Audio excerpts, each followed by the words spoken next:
Welcome to our video on how to use online design software.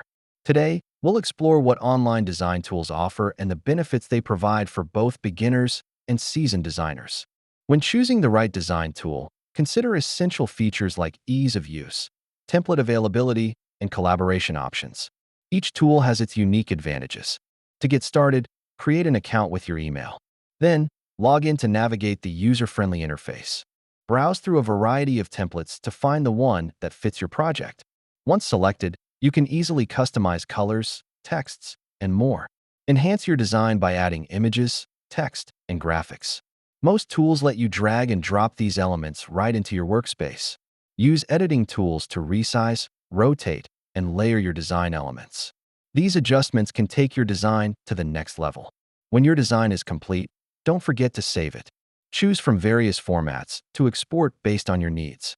Share your creations with others. Many platforms offer collaboration features, allowing multiple users to edit and provide feedback.